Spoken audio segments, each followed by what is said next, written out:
नमस्कार मित्रों, आज की इस वीडियो में एक बार फिर से आप सभी का बहुत बहुत हार्दिक स्वागत है।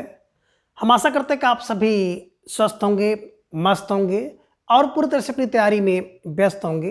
तो मित्रों, आज की इस वीडियो में हम हिंदी व्याकरण के अंतर्गत एक बहुत महत्वपूर्ण टॉपिक है समश्रुत भिन्नार्थक शब्द।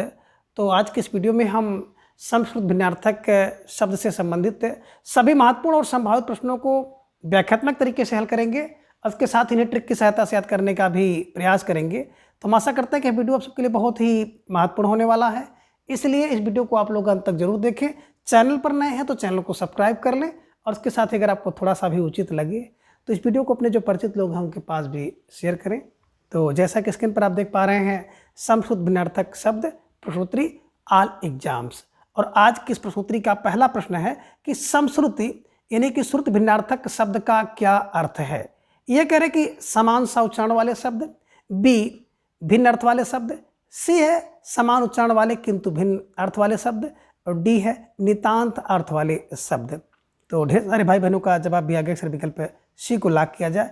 विकल्प सी समान उच्चारण वाले किंतु भिन्न अर्थ वाले शब्द इज राइट आंसर, है ना। देखिए मित्रों, बात करें समश्रुत भिन्नार्थक का मतलब होता है समश्रुत माने सुनने में तो समान है लेकिन भिन्न अर्थ होता है, अलग अर्थ होता है, दूसरा अर्थ होता है, तो उसे समश्रुति शब्द कहते हैं। ये ध्यान में आप रख लीजिएगा और स्टार लगाकर इसे अपनी नोटबुक में दर्ज कर लीजिएगा, ठीक है। चलिए, अब संख्या 2 है कि आकुल और आकुल युग्म शब्द का अर्थ है। आकुल और आकुल युग्म शब्द का अर्थ है, ये कह रहे कि व्याकुल और कुल रहित होगा, बी कुल रहित और व्याकुल होगा, सी व्याकुल और आकुल होगा, डी आकार और निराकार होगा।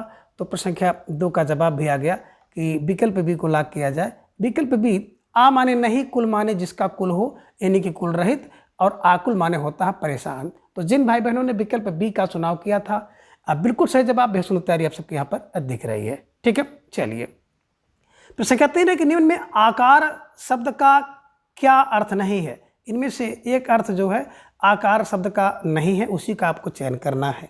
ये खजाना, बी खान, सी रूप, डी ना करने योग्य। तो ढेर सारे भाई बहनों का जवाब भी आ गया, फिर विकल्प डी को लॉक किया जाए। विकल्प डी ना करने योग्य इज राइट आंसर, है ना। देखिए, आकार माने खजाना होता है, आकार माने खान होता है, आकार माने रूप होता है, लेकिन ना करने योग्य इसका अर्थ नहीं होता है। आकार्य होता तो उसका अर्थ हो जाता कि ना करने योग्य। विकल्प डी सही था, ठीक है। चलिए, अब संख्या 4 है कि निम्न को सही क्रम में मिलान करें। तो इस एक तरफ देख रहे हैं सूची 1 और दूसरी तरफ सूची 2 है, उसी को आपको मिलान करना है। और नीचे इस पर आधारित एक आपको कूट भी दिखाई देगा, तो उस कूट का आपको जवाब भी देना होगा। प्रश्न संख्या 4 आपकी स्क्रीन पर है, तो इसको थोड़ा सा ध्यान से आप लोग देख लीजिए। सूची 1 में आप देख रहे हैं कि ये एक के सामने अग और सामने मूर्ख है, अग सामने पाप है, अग सामने जाना संभव नहीं जहाँ, अगम सामने सूर्य, पहाड़ और अगम्य है। तो इसके हिसाब से आपको मिलाना है। बिल्कुल, देखिए, बात करें अग, तो अग का अर्थ होता है सूर्य, पहाड़ और अगम्य, है ना। 3 अर्थ होते हैं। तो ए का बिल्कुल 4 और ए का 4 आप देख रहे हैं कि सभी विकल्पों में ए का 4 दिख रहा है ना। दूसरा है अघ, अघ माने पाप होता है और इसका जब विलोम शब्द आप बनाते हैं तो कहते हैं अनघ, है ना। तो बी का 2 हो गया, बिल्कुल सही, 2 मिल गया। सी है अज्ञ, अज्ञ माने होता है बिल्कुल जो अज्ञ होता है, अज्ञ को आप कहते हैं, इसी अज्ञ से बनता है अज्ञानी, अज्ञ माने मूर्ख, तो सी का 1 हो गया। और अगम, आ माने नहीं, गम माने जहाँ जाना संभव हो, उसे कहते हैं आगम, है ना। तो जिन भाई बहनों ने विकल्प ये का चुनाव किया था, आप बिल्कुल सही जवाब, बेहद सुंदर तैयारी आप सबके यहाँ पर दिख रही है, निश्चित रूप से आप सब बधाई के पात्र हैं। तो अग का अर्थ सूर्य, पहाड़ और अगम हुआ, अग माने पाप, अग माने मूर्ख और अगम माने जहाँ जाना संभव नहीं है। ये ध्यान में आप रखिएगा, ठीक है। चलिए, अब संख्या 5 है कि आकृति और आकृति युग्म का सही अर्थ है। ये कह रहे हैं कि बनावट और बुरा कार्य, बी बुरा कार्य और बनावट, सी बनावट और आकार, डी है स्वरूप और बनावट। तो आपको जवाब देना है और ढेर सारे भाई बहनों का जवाब भी आ गया। आ माने नहीं, कृत माने करने योग्य हो यानी कि बुरा कार्य, और आकृत माने बनावट होता है। तो जिन भाई बहनों ने विकल्प बी का चुनाव किया था, अब बिल्कुल सही जवाब, ठीक है।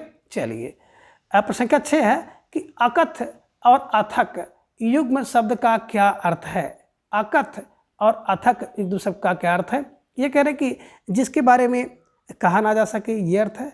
बी जो थके नहीं ये अर्थ है। सी ए और बी दोनों है, या डी है कथा और थका। तो ढेर सारे भाई बहनों का जवाब आ गया, फिर विकल्प सी को लॉक किया जाए, है ना। ए और बी दोनों इज राइट आंसर। आकथ, आ माने नहीं, कथ माने जिसके बारे में कहा जा सके।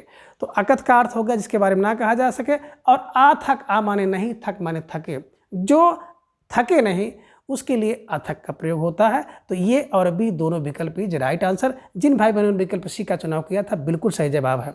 ठीक है, चलिए अब प्रश्न के साथ है कि निम्न में से असंगत अर्थ वाला शब्द है। इनमें देखेंगे तो एक शब्द है जो कि उसका अर्थ सही नहीं है। ये अचिर, अचिर का अर्थ होता है शीघ्र या नवीन, यह संगत है। या फिर अजिर, अजिर का अर्थ आंगन होता है, यह संगत है। सी कहने की अजर माने देवता या जो बूढ़ा ना हो, यह संगत है। या विकल्प डी अज, अज माने आजकल होता है, यह संगत है। तो आपको जवाब देना है, और ढेर सारे भाई बहनों का जवाब भी आ गया कि सर विकल्प डी को लॉक किया जाए, है ना। अज माने आजकल नहीं होता, बल्कि अज का मतलब होता है कि आजन्मा। अज को बकरा कहते हैं, अज को ब्रह्मा कहते हैं, और दशरथ के पिताजी का नाम भी अज था। तो ये ध्यान में रखना होगा। और जिन भाई बहनों ने विकल्प डी का चुनाव किया बिल्कुल सही जवाब, और बेहद सुंदर तैयारी आप सबके यहाँ पर दिख रही है। ठीक है, चलिए अब प्रश्न संख्या 8 है, निम्न को सही क्रम में मिलान करें। तो आपके सामने यहाँ पर दो सूची दिखाई दे रही है, सूची 1 और सूची 2। तो सूची 1 में आप शब्द देख रहे हैं और सूची 2 में उसके अर्थ को, और नीचे आपको एक कोट भी दिखाई दे रहा है, तो इसको मिलाना है ना। इनमें देख रहे हैं अम्ब, और अम्ब के सामने कमल है, अम्बू के सामने रोकने की कील है, अर्गला के सामने जल है, और अब्ज के सामने माता है। तो इसके हिसाब से देखेंगे तो सब लोग जान रहे हैं अम्ब, है ना, कहते हैं अम्बा, जय अम्बे गौरी। तो अम्बे अम्बा, अम्ब माने माता। तो एक आचार, और देखिए एक आचार सब जगह आपको दिख रहा है ना। दूसरा अम्बू माने जल होता है, और अम्बू जल हो गया बिल्कुल। तो 2 का 3 जहाँ मिल जाए उसके पास आइए, 1 का 4 और 2 का 3। ठीक है। अर्गला माने होता है रोकने की कील, जो दरवाजा होता है दरवाजे को रोकने की कील जो होती है उसी को अर्गला कहते हैं। और अप माने जल होता, और अब जो जल में जन्मे उसे कहते हैं कमल। तो बिल्कुल 4 3 2 1 इज राइट आंसर। जिन भाई बहनों ने विकल्प सी का चुनाव किया था अब बिल्कुल सही जवाब, बेहद सुंदर तैयारी आप सबके यहाँ पर दिख रही है। ठीक है, चलिए अब प्रश्न संख्या 9 है कि असंगत विकल्प का चयन करो। अब इनमें से कौन सा विकल्प असंगत है। ये कह रहे हैं कि अब्द का अर्थ होता है वर्ष, बी कह रहे हैं कि अमूल का अर्थ होता है जड़ वाला, सी अमूल्य का अनमोल, और डी है अब्ज का कमल। तो कौन इसमें असंगत है। और ढेर सारे भाई बहनों का जवाब भी आ गया कि सर विकल्प बी को लॉक किया जाए। अमूल, आ माने नहीं, मूल माने जड़ है जिसको, उसे कहते हैं अमूल। यानी कि जड़ वाला, बिना जड़ वाला होना था यहाँ पर, है ना, बिना जड़ वाला होना था, और यहाँ पे जड़ वाला हो गया, तो यही असंगत है। विकल्प बी जिन भाई बहनों ने चुनाव किया बिल्कुल सही जवाब, बेहद सुंदर तैयारी आप सबके यहाँ पर दिख रही है। ठीक है, चलिए प्रश्न संख्या 10 है कि अंगना और अंगना शब्द युग्म का अर्थ है। ये कह रहे हैं कि आंगन और स्त्री, बी आंगन और द्वार, सी पत्नी और आंगन, डी स्त्री और आंगन। अब आपको जवाब देना है, और ढेर सारे भाई बहनों का जवाब भी आ गया कि सर विकल्प डी को लॉक किया जाए। विकल्प डी अंगना, अंगना माने स्त्री, और अंगन, अंगना जो अंगना में आई बाहर, है ना, तो वो आंगन है, जो घर के अंदर का भाग होता है खुला हुआ, उसे आप आंगन कहते हैं। तो आंगन में देख लीजिएगा कि अनुसार, है ना, और विसर्ग यानी अनुसार, मानुसार, अनुनासिक है, इधर में रख लीजिएगा, अनुनासिक है, इधर में रखना है, और यहाँ पे अनुसार। तो अंगना स्त्री और आंगन, है ना, बिल्कुल आंगन के लिए है। विकल्प डी इज राइट आंसर। प्रश्न संख्या 11 है कि सूर्य एवं शिवार शब्द का अर्थ वाला युग्म है ना। यानी कि सूर्य एवं शिवार जिसे सत कहते हैं, इसी शिवार का एक अर्थ होता है सत का अर्थ वाला युग्म है। ये कह रहे हैं कि अर्क और अगध है, बी कह रहे हैं कि अर्क और अर्क है, सी कह रहे हैं कि अर्क और अर्क है, या डी अर्क और अंगद है। तो इसके हिसाब से आपको जवाब देना है, और सबका जवाब भी आ गया कि अर्क माने होता है सूर्य, अर्क माने सूर्य, और अर्क माने होता है शिवार, और उसी को सत कहते हैं। तो जिन भाई बहनों ने विकल्प सी का चुनाव किया था बिल्कुल सही जवाब, और बेहद सुंदर तैयारी आप सबके यहाँ पर दिख रही है। अब प्रश्न संख्या 12 है कि निम्न में से सही अर्थ वाला विकल्प है। इनमें से कौन सा एक विकल्प है जिसका सही अर्थ है। है ना, ये आपको ध्यान में रखना होगा। ये है आतर, आतर माने बिना तर का, ये सही है। बी कह रहे अंतर माने समानता, ये सही है। सी कह रहे अनंतर माने पहले, ये सही है। या डी कह रहे कि आतप माने धूप। तो आपको जवाब देना है और ढेर सारे भाई बहनों का जवाब आगे अक्सर विकल्प डी को लाग किया जाए। आतप माने धूप होता है, और अगर इसी पे अतप हो जाए तो आतप माने ठंडा हो जाएगा, ये ध्यान में रख लीजिएगा। बात करें अतर, अतर माने बिना तर का नहीं होता, बल्कि अतर का अर्थ होता इत्र, इत्र ध्यान में रख लीजिएगा। अंतर माने समानता नहीं होता, बल्कि फर्क या भेद होता है। और अनंतर माने जो आप देख रहे हैं पहले नहीं होता, बल्कि अनंतर माने होता है बाद में, यानी कि इसके बाद में, ये ध्यान में आपको रखना होगा।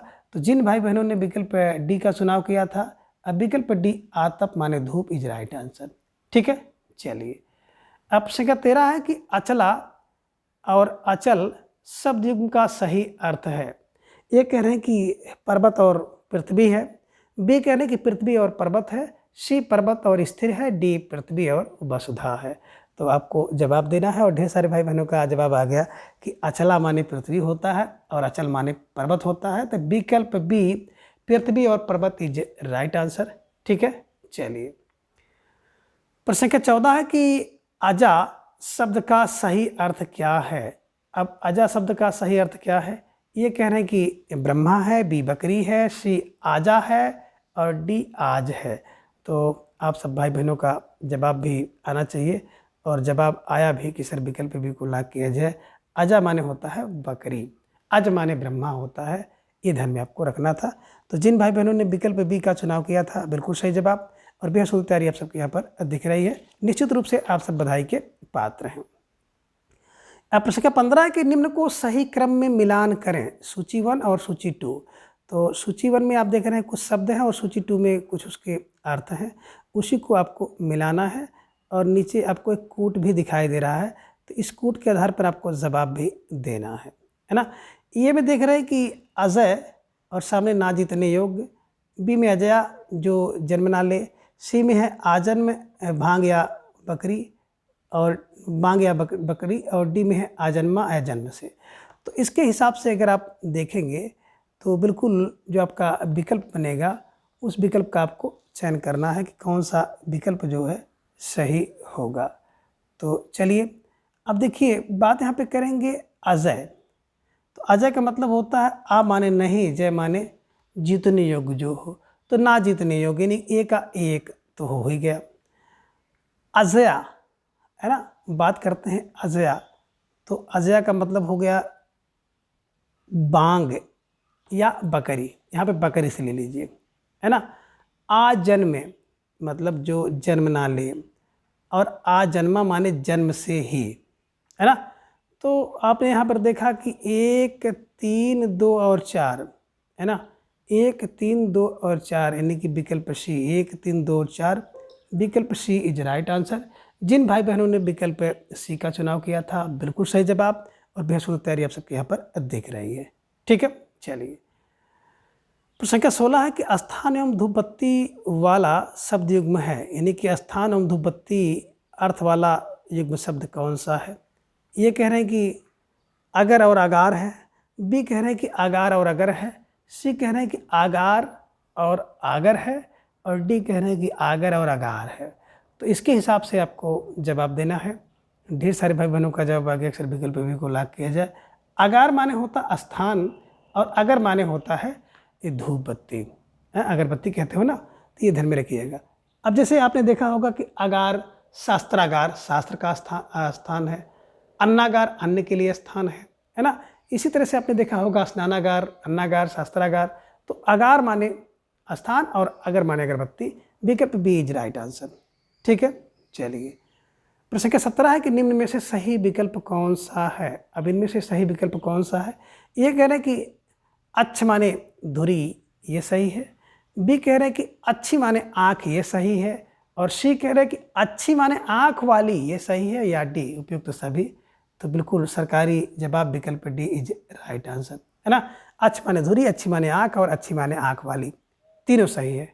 ठीक है, चलिए अब प्रश्न संख्या 18 कि ना ढका हुआ किस शब्द का अर्थ है, यानी किस शब्द का अर्थ ना ढका हुआ होता है।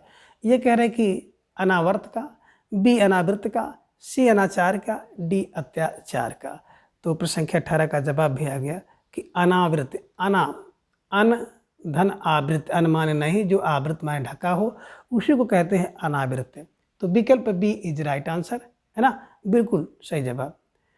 प्रश्न संख्या 19 है कि अवन और आवन शब्द युग्म का सही अर्थ है, यानी कि अवन और आवन ये शब्द युग्म का सही अर्थ क्या होगा। तो ये कह रहे हैं कि रक्षा के सामने रक्षा और पृथ्वी होगा, बी कह रहे हैं कि पृथ्वी और बादल होगा, सी कह रहे हैं कि पृथ्वी और आकाश होगा, और डी कह रहे हैं कि पृथ्वी और रक्षा या प्रसन्नता। तो आपका जवाब आ गया कि डी को लॉक किया जाए। अवन माने होता है पृथ्वी और अवन माने होता है कि रक्षा और प्रसन्नता। ठीक है, चलिए। प्रश्न संख्या 20 है कि अपत्य और अपथ्य शब्द का क्या अर्थ है। विकल्प ये कह रहे हैं कि संतान और अयोग्य, बी कह रहे हैं कि अयोग्य और संतान, सी कह रहे हैं कि संतान और पुत्र, डी कह रहे हैं कि संतान और मार्ग। तो प्रश्न संख्या 20 का जवाब आ गया अपत्य माने होता है संतान और अपथ्य माने ये अयोग्य। तो विकल्प ये संतान और अयोग्य राइट आंसर, ये ध्यान में आप रखिएगा। ठीक है, चलिए। अब प्रश्न संख्या 21 है कि निम्न में से असंगत विकल्प कौन सा है। ये कह रहे हैं कि अपमान का अर्थ निरादर होता है, यह संगत है, या बी उपमान जिससे तुलना हो, यह संगत है, सी अनुसार चिन्ह ये असंगत है, डी अनुसार माने प्रतिकूल होता है, यह असंगत है। तो इसके हिसाब से आपको जवाब देना है। और ढेर सारे भाई बहनों का जवाब आ गया कि सर विकल्प डी को लॉक किया जाए। अनुसार का मतलब होता है अनुकूल, है ना, और यहाँ पे दिया है प्रतिकूल, तो यही असंगत है, यानी कि यही सही नहीं था, है ना। अपमान माने निरादर होता है, उपमान माने जिससे तुलना हो, और अनुसार माने अनुसार एक चिन्ह होता है, ये ध्यान में आप रखिएगा। ठीक है, चलिए।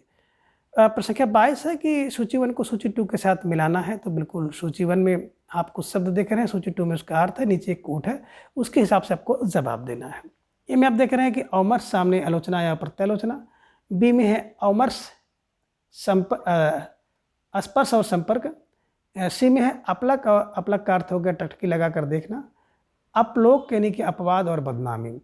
तो इसके हिसाब से आपको मिलाना है। नीचे देखें आपको कोड दिखाई दे रहा है, तो इस कोड के हिसाब से आपको जवाब देना है। और ढेर सारे भाई बहनों का जवाब भी आ गया कि सर विकल्प जो है ना 1 2 3 4 इज राइट आंसर, यानी कि विकल्प बी में आप देखेंगे तो ए का 1, बी का 2, सी का 3, डी का 4, है ना। देखिए अवमर्श माने होता ही है आलोचना या प्रत्यालोचना।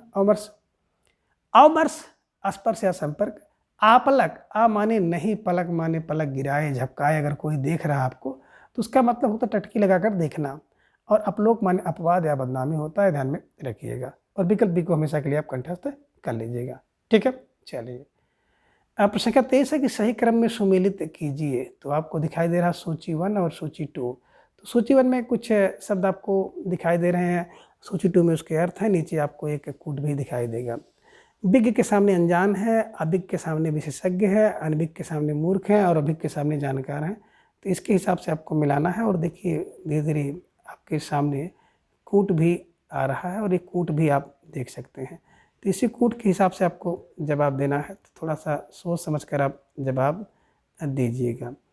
बात करें ए, तो विज्ञ है ना, बिल्कुल विज्ञ का जो अर्थ होता है जानकार होता है, जानकार। तो आपने देखा एक का 4 और एक का 4 कई जगह आपको मिल रहा है, ठीक है ना।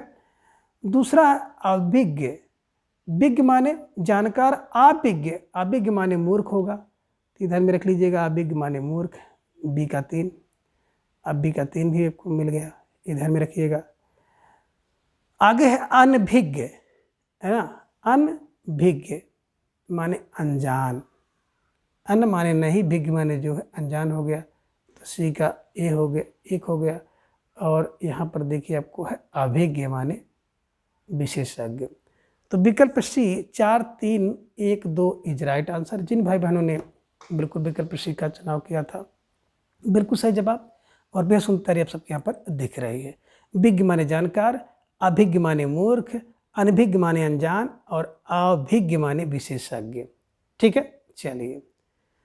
अब प्रश्न संख्या 24 है, असंगत विकल्प वाला शब्द कौन सा है, यानी कौन सा विकल्प है जिसका जो असंगत अर्थ है ना।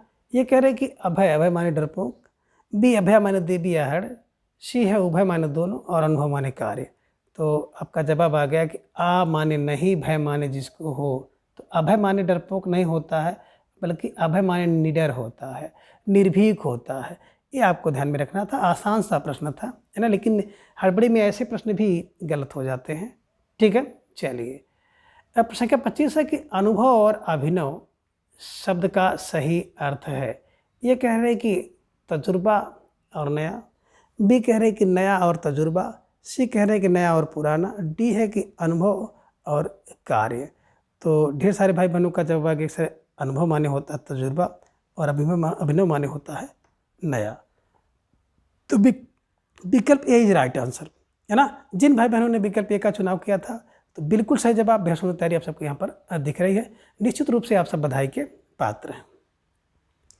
अब प्रश्न संख्या 26 है कि 80 और 80 शब्द युग्म का क्या अर्थ है। ये कह रहे हैं कि 80 और तलवार, बी कह रहे हैं एक संख्या और तलवार, सी कह रहे हैं तलवार और एक संख्या, और डी है ऐसा और रस्सी। तो आपका जवाब भी फौरन आ गया कि सर विकल्प सी को लॉक किया जाए। 80 माने तलवार होता है, 80 माने एक संख्या होता है, विकल्प सी। ठीक है, चलिए। अब प्रश्न संख्या 27 है कि अमित और अमित शब्द युग्म का सही अर्थ है ना। तो ये कह रहे हैं कि शत्रु और बहुत, बी है कि बहुत और शत्रु, सी है कि बहुत और मित्र, और डी है मित्र और बहुत। तो इसके हिसाब से देखेंगे तो अमित माने होता है बहुत और अमित माने होता है शत्रु, है ना। तो अमित आ माने नहीं, मित माने जिसकी माप तोल हो, यानी कि बहुत, और अमित आ माने नहीं, मित माने मित्र हो जो, तो मित्र नहीं है तो शत्रु होगा। ठीक है, चलिए।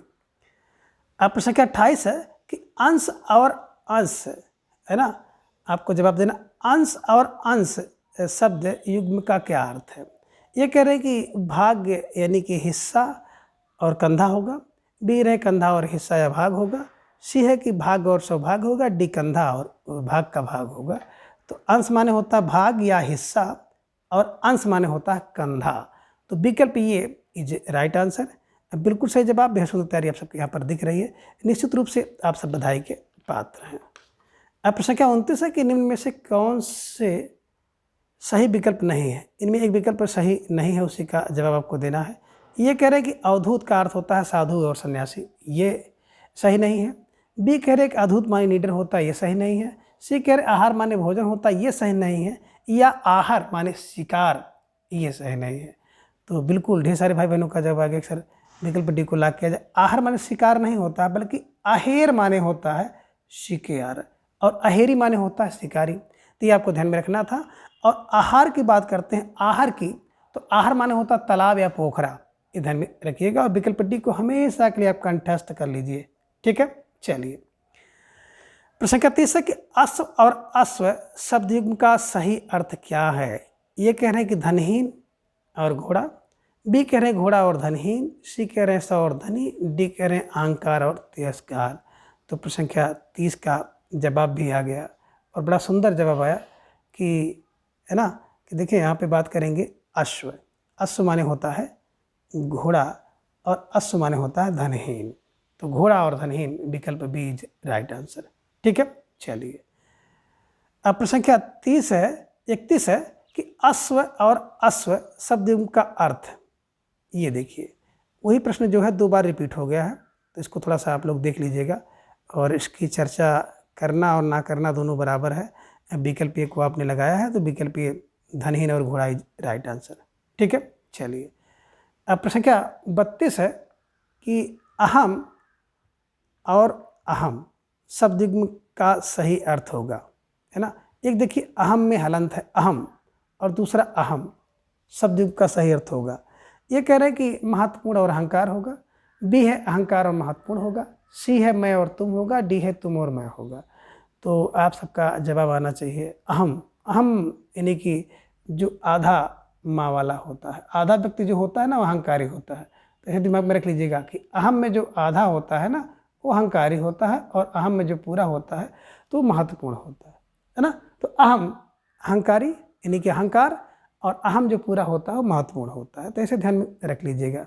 ठीक है, चलिए, अब प्रश्न संख्या 33 है कि अस्थि और अस्थि शब्द युग्म का अर्थ है।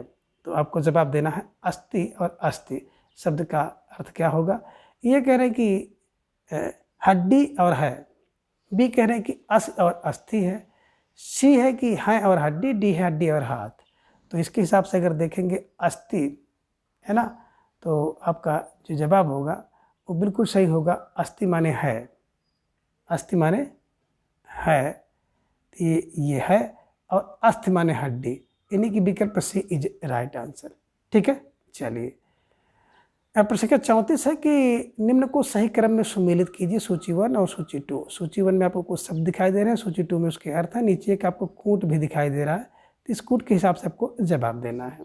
ये में देख रहे हैं हस्ती है ना, तो हस्ती सामने अस्तित्व, हस्ती सामने हाथी, हस्त माने है और अस्त माने हाथ है। तो इसके हिसाब से अगर आप देखेंगे तो थोड़ा सा आपको इनमें सोच समझ कर जवाब देना होगा। बात करें हस्ती, तो हस्ती माने सब लोग जानते हैं, हस्ती माने हाथी। दूसरा हस्ती माने अस्तित्व है, हस्त माने हाथ है, अस्थि माने है।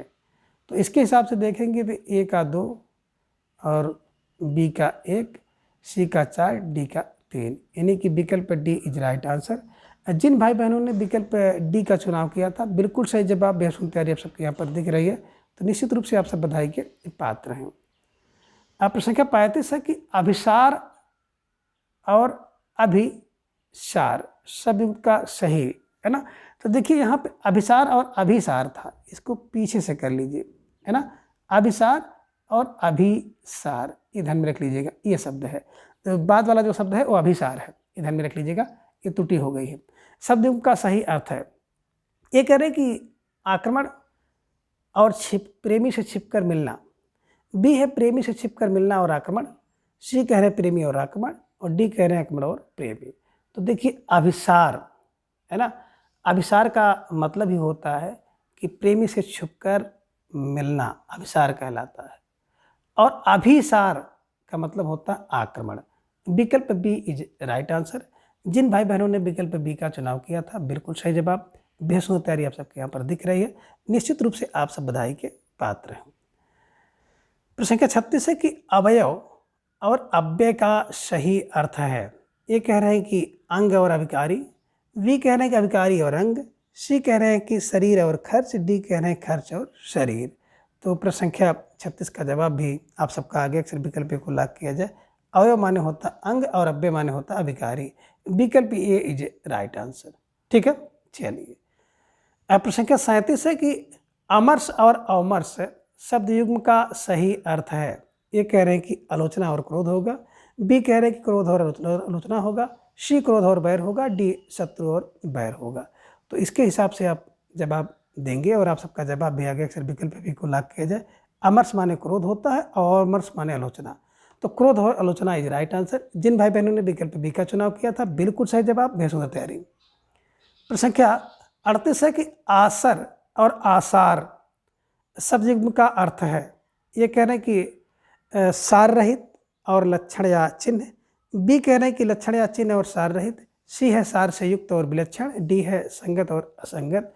तो 38 का जवाब भी आप सबने दे दिया कि सर विकल्प जो है ना ए को लाग किया जाए। सार, आ माने नहीं, सार माने जिसका सार हो उसे कहते हैं सार रहित, और आसार कहते हैं ना कि इसका आसार दिख रहा है, लक्षण या चिन्ह है ना।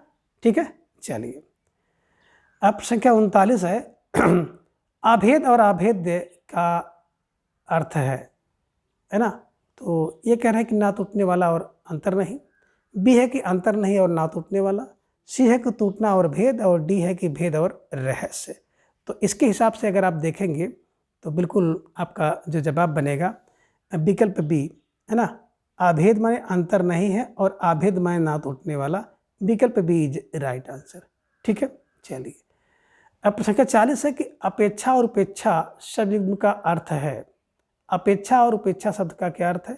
ये कह रहे हैं कि आवश्यकता, अवहेलना और निरादर होगा, बी है निरादर और आवश्यकता, सी है अवहेलना और निरादर, और डी है कि इनमें से कोई नहीं। तो प्रश्न संख्या 40 का जवाब भी आ गया कि यहाँ पर अपेक्षा, अपेक्षा का मतलब होता है की आवश्यकता, और उपेक्षा का मतलब होता है कि अवहेलना या निरादर। ये ध्यान में रखिएगा और विकल्प ए को हमेशा के लिए बिल्कुल कंठस्थ कर लीजिए। अब प्रश्न संख्या 41 है कि निम्न को सही क्रम में मिलान करें, सूची 1 और सूची 2। सूची 1 में आपको शब्द दिखाई दे रहा है, सूची 2 में उसका अर्थ है, नीचे आपको एक कूट दिखाई दे रहा है, तो इस कूट के हिसाब से आपको इसका जवाब देना है।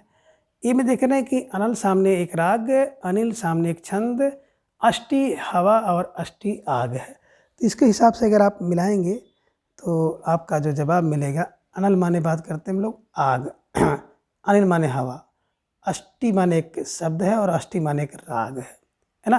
तो इसके हिसाब से देखेंगे तो बिल्कुल 4 3 2 1 विकल्प है, सी इज राइट आंसर। ठीक है, चलिए प्रश्न संख्या 42 है कि आसाध और असाधु शब्द युग्म का अर्थ है। ये माने, ए में कह रहे हैं कठिन और दुष्ट, बी कह रहे हैं दुष्ट और कठिन, सी कठिन और जटिल, और डी है कि दुष्ट और बुरा। तो आपका जवाब भी आ गया आसाध। आ माने कठिन है, साध माने साधन करना, साध माने प्राप्त करना, यानी कि उसका मतलब हो गया कठिन, और आ माने नहीं, साध माने जो अच्छा है, यानी कि दुष्ट, असाधु माने दुष्ट। तो कठिन और दुष्ट विकल्प ए इज राइट आंसर। ठीक है, चलिए प्रश्न संख्या 43 है कि असंगत विकल्प का चयन करें। तो इनमें कौन सा विकल्प असंगत है उसी का चयन आपको करना है। ए में है आसोच माने बिना सोच के, यह संगत है। बी असौच माने अशुद्ध, यह संगत है। सी है आयुक्त माने अनुचित, और डी है अपांग माने योग्य। तो आप सबका जवाब भी आ गया, अक्सर विकल्प डी को लॉक किया जाए। जो यहाँ पे अपांग देख रहे हैं, अप धन अंग है ना, जिनमें इसका अर्थ होना था योग का अभाव, योग का अभाव होना था, और यहाँ पे लिखा है योग्य, यही असंगत था, है ना। आसोच माने जो बिना सोच के काम करे, असौच माने जो अशुद्ध हो, आयुक्त माने अनुचित। ये ध्यान में रखिएगा, विकल्प डी को हमेशा के लिए आपको लॉक करना है। ठीक है, चलिए प्रश्न संख्या 44 है कि अपर और अपार शब्द युग्म का सही अर्थ है ना। आपको जवाब देना अपर और अपार शब्द युग्म का सही अर्थ क्या होगा। ये कह रहे हैं कि अन्य पहला और पिछला, अन्य और पहला और पिछला होगा। बी कह रहे हैं कि अन्य और असीम होगा। सी कह रहे हैं कि असीम और विस्तृत होगा। डी कह रहे हैं विस्तृत और अन्य होगा। तो आपका जवाब आ गया कि अपर माने होता है अन्य या दूसरा, और अपार माने होता असीम। तो विकल्प बी इज राइट आंसर। ठीक है, चलिए प्रश्न संख्या 45 है कि निम्न में कौन सा विकल्प सही नहीं है। ये कहने कि अम्बुज माने कमल, ये सही नहीं है। बी अम्बुद माने बादल, ये सही नहीं है। सी है कि अम्बुद माने समुद्र, ये सही नहीं है। या डी अवर माने ऊपर। तो ढेर सारे भाई बहनों का जवाब भी आ गया कि अवर जो आप देख रहे हैं ना, अवर माने जो है ना ऊपर नहीं होता, बल्कि अवर माने होता है नीचे। ये ध्यान में आप रख लीजिएगा। ठीक है, यही विकल्प जो है सही नहीं था। ठीक है, चलिए प्रश्न संख्या 46 है कि अरबी और अरबी शब्द युग्म का अर्थ होगा। ये कह रहे हैं कि अरब की भाषा और एक कंद। बी कह रहे हैं कि एक कंद और अरब की भाषा। बी कह रहे हैं भाषा और एक फल, और डी है कि फल और भाषा। तो 46 के हिसाब से आपका जवाब जो है अब आ गया कि सर विकल्प को लॉक किया जाए। अरबी एक भाषा है और अरब एक कंद है, ये ध्यान में रखिएगा। और अरबी एक कंद है, सॉरी, अरबी एक भाषा है और अरबी एक कंद है। अरबी आप लोग खाते हैं, उसकी सब्जी वगैरह ना, ये ध्यान में रख लीजिएगा। ठीक है, चलिए प्रश्न संख्या 47 है कि अवशेष और अविशेष शब्द युग्म का अर्थ आपको जवाब देना है ना। तो ये कह रहे हैं कि साधारण और बचा हुआ। बी है बचा हुआ और सामान्य। सी है साधारण और सामान्य। डी है शेष और बचा हुआ। तो प्रश्न संख्या 47 का जवाब भी आपका आ गया कि विकल्प बी को लॉक किया जाए, बचा हुआ और सामान्य इज राइट आंसर। ठीक है ना, अवशेष माने बचा हुआ, अविशेष माने सामान्य। ठीक है, चलिए प्रश्न संख्या 48 है कि असित और असित शब्द युग्म का अर्थ है। ये कह रहे हैं कि काला और आश्वेद। बी है खाया और पचाया हुआ। सी है काला और खाया हुआ। डी है खाया हुआ और काला यानी कि आश्वेद। तो ढेर सारे भाई बहनों का जवाब आ गया, विकल्प सी को लॉक किया जाए। आसित माने काला और आसित माने खाया हुआ, यानी कि विकल्प सी इज राइट आंसर, है ना। ये ध्यान में आप रखिएगा। प्रश्न संख्या 49 है कि निम्न में से एक असंगत युग्म है। अब एक कौन सा युग्म असंगत है उसी का जवाब आपको देना है। आलम्ब का अर्थ होता है सहारा, यह संगत है। बी कह रहा है कि अविलंब का अर्थ होता है तुरंत या बिना देर के, यह संगत है। डी है अवधान का अर्थ प्रशंसित कार्य, और डी है अवधान का मतलब होता है अवध। अब इसके हिसाब से आपको जवाब देना है। तो ढेर सारे भाई बहनों का जवाब आ गया कि अवधान का अर्थ अवध नहीं होता है, बल्कि जो अवधान का अर्थ होता है ध्यान, है ना, या मनोयोग, ये ध्यान में आपको रखना होगा। और विकल्प डी को आप हमेशा के लिए याद कर लीजिए। ठीक है, चलिए। प्रश्न संख्या 50 है कि निम्न में से कौन सा एक संगत युग्म नहीं है। अब इनमें एक युग्म संगत नहीं, उसी का जवाब आपको देना है। ये कह रहे हैं कि अवरोध माने रुकावट होता है, ये संगत नहीं है। बी कह रहे हैं कि अविरोध बिना विरोध के, ये संगत है। सी है अभिनय माने दृष्टता, ये संगत है। डी अवगत माने अज्ञात, यह संगत है। तो अब आपको जवाब देना है। प्यारा सा प्रश्न आप सबके स्क्रीन पर है और धीरे धीरे ढेर सारे भाई बहनों का जवाब भी आ गया। अक्सर विकल्प डी को लॉक किया जाए, है ना। यहाँ पे देख रहे हैं कि अवगत, तो अवगत का अर्थ जो अज्ञात है यही गलत है।